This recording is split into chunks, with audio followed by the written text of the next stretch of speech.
Hello, beautiful souls. Welcome to the reading for the full moon in Leo that we're going to have tomorrow as I'm doing this recording, February 12th. It's around 8:54 a.m. Eastern Standard Time. I know that I usually pop up the chart for you on the computer and show you and talk along. But unfortunately, for some reason, I cannot get Solar Fire to work, which is very frustrating. So I might have to email them. I don't know. Or maybe I need an update and I don't know about it. I just don't have the time to deal with it right now. So I'm going to talk about it as I'm looking on the phone and as I'm shuffling the tarot because I do have three cards to choose from when we jump into the tarot reading.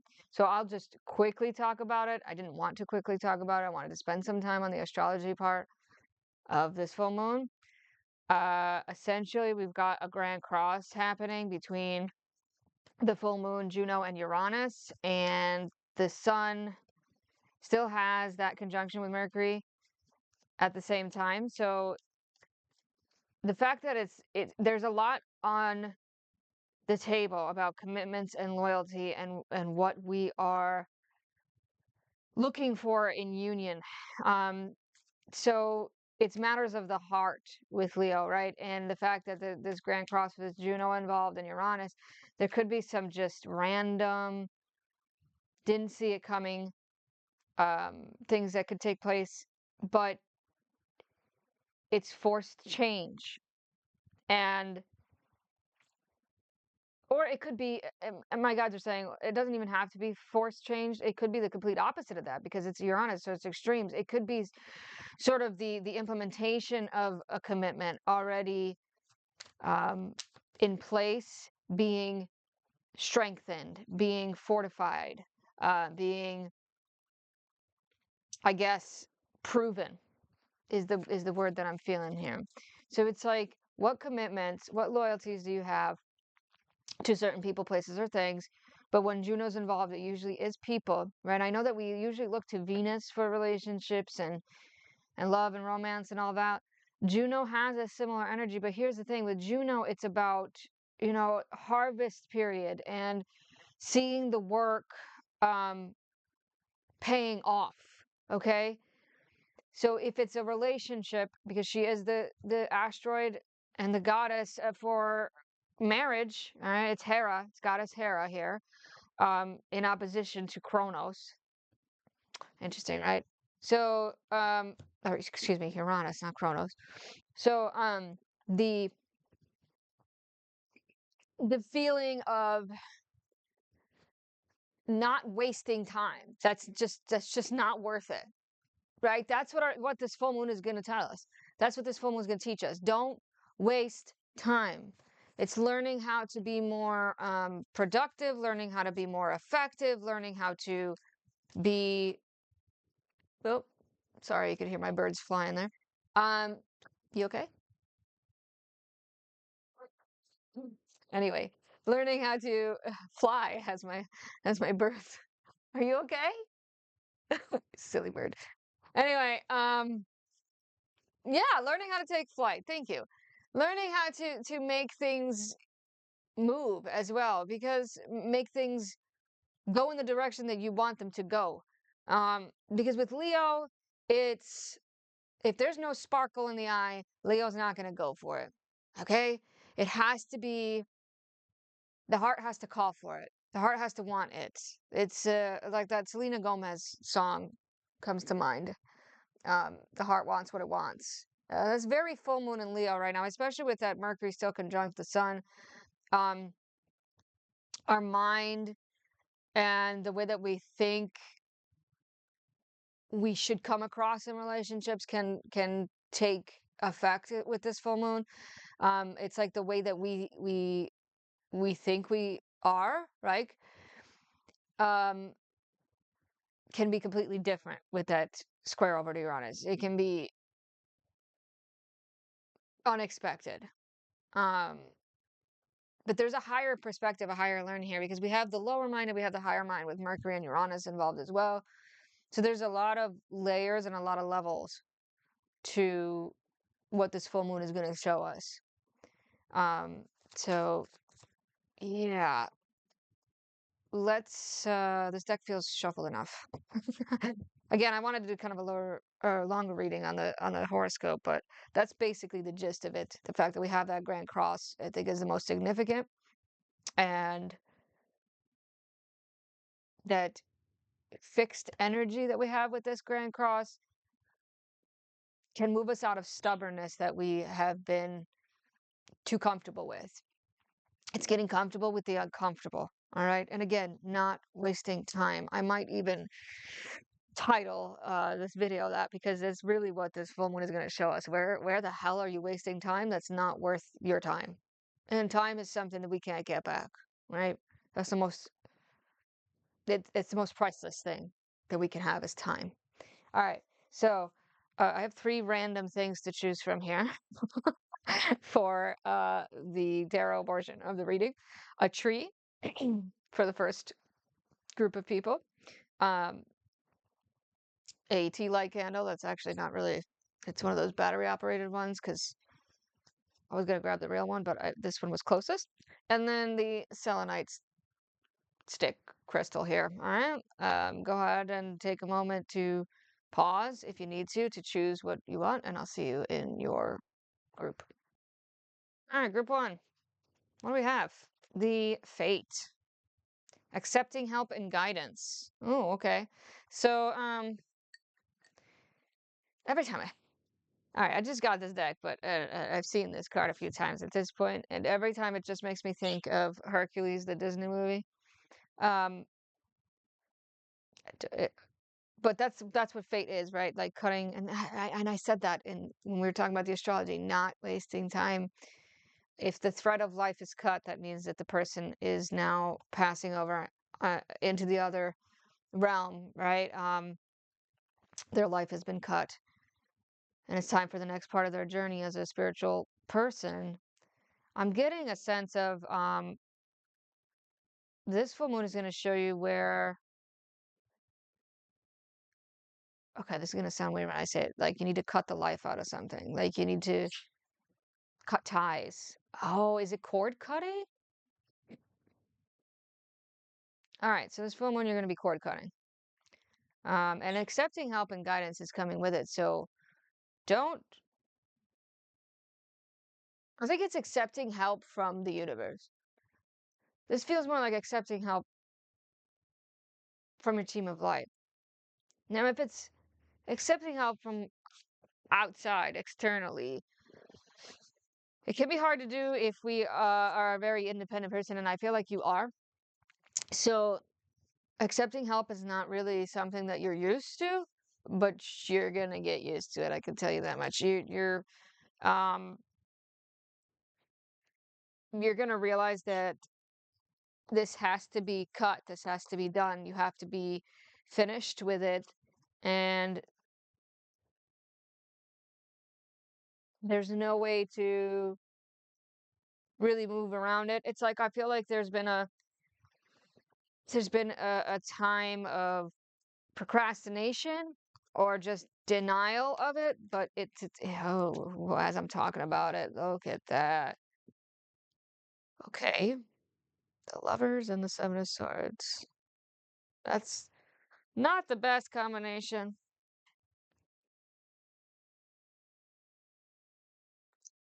What did I say about this full moon in Leo, right? The heart wants what it wants. With the lovers, it's making a heart-based decision. Can I get one more? Four of swords. Oh my God, that really is about separation right there. I have a feeling, group number one, that you're going to. Okay, hold on a minute. Okay, I had to move the birds, and now I lost track of what I was saying. But this feels oh, okay, I remember. This feels like cutting through and accepting the illusion of a heart-related matter, something you have a lot of feelings for, and it could be a person. Um, it's just accepting that the relationship isn't what it seems. It's accepting that you're gonna take with you certain things, but you're not gonna take everything with you. Does that make sense? Like it feels like, or it's just accepting that you have some kind of illusion,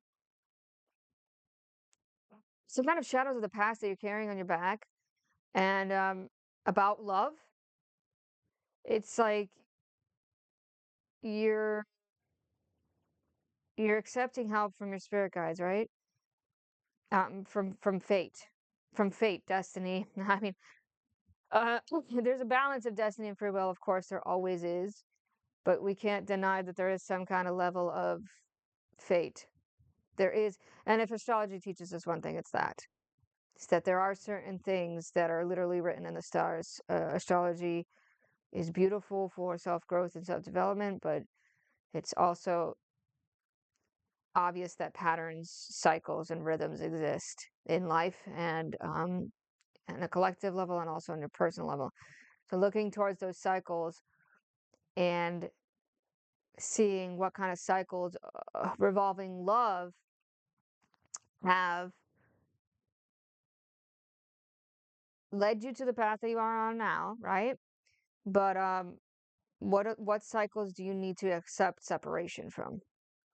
So it could be about the cycles themselves, or it could be about one person themselves, because there is definitely something here about I thought I loved it, but I don't anymore. It's a very obvious reading with just three simple cards of I wish that I had the feelings that I used to have. I wish that I felt about this the same way that I used to have felt or I used to feel about it. You know what I mean? That's what these cards are saying. So it's about accepting the truth of that and accepting that fate is cutting ties in your life because you no longer feel deeply about something or someone the same way that you used to. I hope this helped. Thank you for tuning in, and I'll see you in the next one. Okay, pile two with this random tea like candle here. The poet, relationships and vulnerability. Yes, if we talked about that enough, I think that we talked about it enough, but we're going to continue talking about it with your pile. Yeah. Now, the poet is a beautiful archetype. It's an archetype of turning life experiences into something creative and beautiful and passionate, but the poet can be a daydreamer that easily falls into traps of illusion. So pay attention to that. But vulnerability, yeah, I'm really getting that. Like, I'm not surprised that all these cards are going to turn into relationship readings here, but yeah, it's vulnerability in a relationship, being wide open.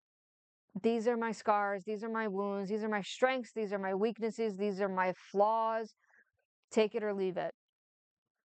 Now, this doesn't have to be in a relationship that's romantic. This could be a relationship that's at work, um, or a friendship. I don't think it's anything other than that because it's not going to be obviously a relationship with your local postman. This is a very deep relationship,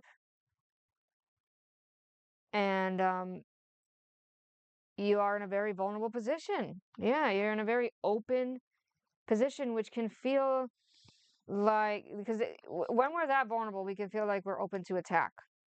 You know, we can feel like we are being targeted. And I'm just getting this feeling of like this is who I am. These are all parts of me. You can accept them or you can reject them, but I need to know what we're doing here. This feels like an ultimatum. Yo, okay, that one. Nine of Pentacles, Four of Wands, Ten of Wands. Yes, it's like this overwhelming pressure on yourself. Now we have the Four of Wands, so it's either marriage. Again, not surprised because this grand cross with Juno and this full moon, um, or just home life, people that you live with. So it could be a roommate, right? Um, which I know can sound silly, but it's not silly when it's like, hey, I do my nightly prayer and you can't make fun of me every time I sit down and pray. That's my ritual, you know? Take it or leave it. Because if you're living with someone, they know all parts of you, right? There's a level of vulnerability there that you don't get with anyone else really, because that's how we see, behind closed doors with everybody, how they are, what their habits are, what their rituals are. And yeah, there's a level of transparency here. Now, this Nine of Pentacles is making me feel like I love it because it's telling me that your independent self is again showing all parts of yourself. Like, I'm good on my own. I've always taken care of myself. I don't need anyone else to take care of me. I don't need anyone else to look out for me. I can look out for myself. There's that energy that's coming through with that Nine of Pentacles. But there's pressure building. It's like an electric kettle. Is like, have you guys do you guys have one? Because I have one. Okay, and right before it starts to really boil, you can hear it go, like, they make this noise, and then it starts to go, or just a regular kettle, right? Before it starts to whistle, you can hear the bubbling happening. That's this relationship. It's bubbling up, like there's pressure here. Now, it could be pressure that you're dealing with together, right? This could be like financial pressure, health pressure, work pressure that's putting a strain on the relationship, or you're dealing with the strain together.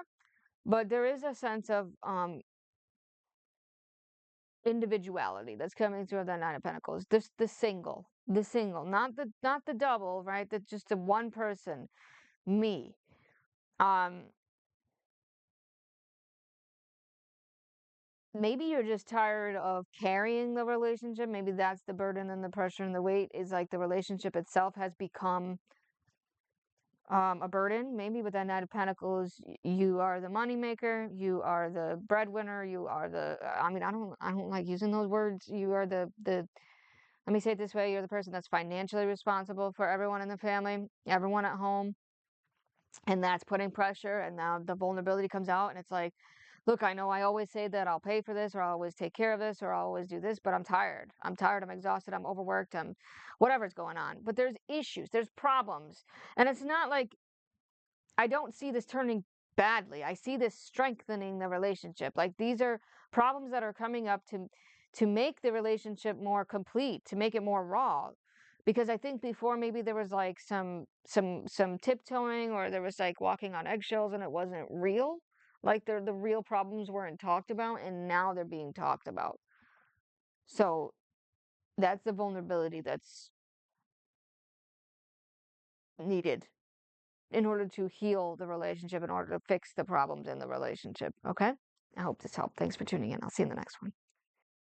All right, pile three, you chose the selenite, um, which charges things, right? So I feel like even with just that one, I didn't say anything with the other two groups, but with your group, I feel like I have to say that, like, charged. Something is charged. Something, you can feel the static, which is, it's Aquarius season. All right. And we've had that Mercury Cazimi, and it's still in effect. Okay, with um this full moon. Ooh, I'm throwing the card. The Herald, small regrets and longing. Look at that. It's eclipse energy.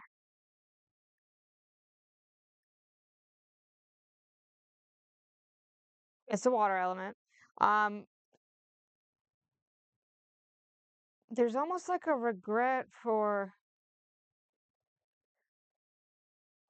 I feel like I want to pull the wild unknown animal deck for you. Like, this feels like very prey and predator. A lot of tears were cried. A lot of tears were shed. That's a big, deep regret.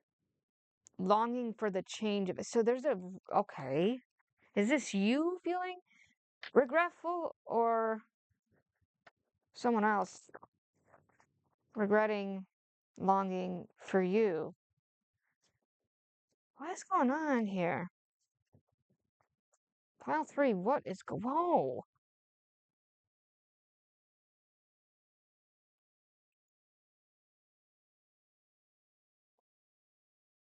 Look at that. So I love the Morgan Greer. It's probably the only deck that I use direction in. I mean, there's a couple other ones. I have so many decks, it's ridiculous. I lost track after 100, but because I just like to collect them. But this is one of the few decks where I use direction. Okay, and you can see that the King of Swords and the Knight of Cups, which by the way are two totally different people, are at odds. They have their backs turned to each other, completely at odds. There's something not right. When the Justice card comes out with two people, oh yeah, there's something not right. So all three groups had relationship. But this group feels like familial. Definitely family member at odds. Not seeing eye to eye. One thinks too much, one feels too much, right? One uses their head, one uses their heart. One is very open-minded, daydreamy, and lives life to the fullest and in the moment. This feels very Scorpio, actually. I use 99% of the time I will see this card as Pisces, but I'm feeling Scorpio deeply, and I'm feeling Libra deeply with the King of Swords, which is interesting because it's supposed to be Aquarius and Pisces, and that could still resonate, but I'm feeling Libra. And this is Libra, actually, so Libra season, maybe? Group 3, I feel like I could read for you for an hour. There's a lot to unpack here. There's a lot of that's the regret. That's the longing. I think the longing is I wish we could fix this. I wish we could make things right. I wish we could see eye to eye. Is there no communication here? Or is the communication just shitty? Because this feels like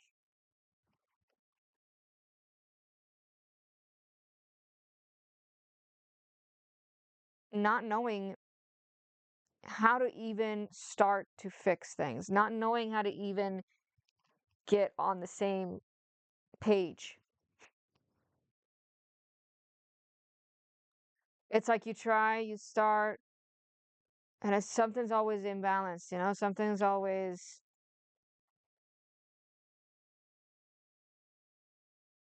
off balance. I don't know if it's just did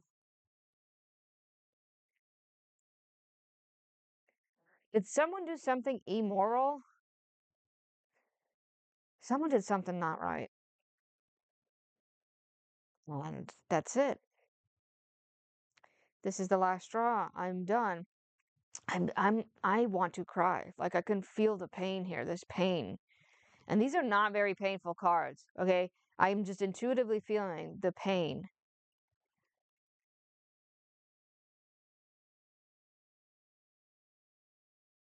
And I'm just seeing like a road that's winding with a lot of turns, a lot of twists. I don't know if there's been like a whole separate together. I love you because you're my brother, but I can't do this anymore. And then 2 years later, you miss them. So it's like, hey, I love you because you're my brother. I want to do this. I want to try this again. There's something like that where it could even be like, the regret could even be legal, but it feels more like out of all the people, out of all the people to do something shitty to me, you did it, and that was the worst feeling in the world. Like I can't believe out of all the people it was you that betrayed me or you that hurt me or you know I don't know why I just saw MS as a very specific medical condition. So is it something with that, like someone has a medical condition and it was like out of all the people I thought that you would help me, I thought that you would be there for me through this really tough medical journey and you haven't helped once and yet every time you need help I'm there. And again, it feels like family, strongly like family, like someone is or this person feels like family, like you would consider them family. Again, predator and prey. That's the regret. You're twisted. You're intertwined. You are locked together, chained together. Those are all words that are not comfortable, right? Like I could have said you are snugly together, but you're not. This feels stuck. This feels like trapped for life. This feels like there's no way out. And yet you will never be on the same level, ever. And it's very sad because no matter how hard you try, you will always be two very different people. So the only way to make that work, because the justice is saying, look, if you don't make it work, the universe is going to make it work for you. One way or another, it's going to happen because things need to be brought back into balance. Things need to be made right. The only way for this to work is to realize that it's not going to work the way that you think it's going to work or the way the other person thinks it's going to work. It's just, you're two different people. It's just not going to work that way. You're trying to make yourselves the same person or on the same level, and you're not. One is on a different level. So it's accepting that. It's accepting that it's two very different people who work two very different ways with two very different beliefs, two very different opinions, two very different perspectives, two very different desires, needs, wants, yada, yada, yada. The longing is there for a reason. Longing to make it work is there for a reason. I hope this helped. Thanks for tuning in. I'll see you in the next one.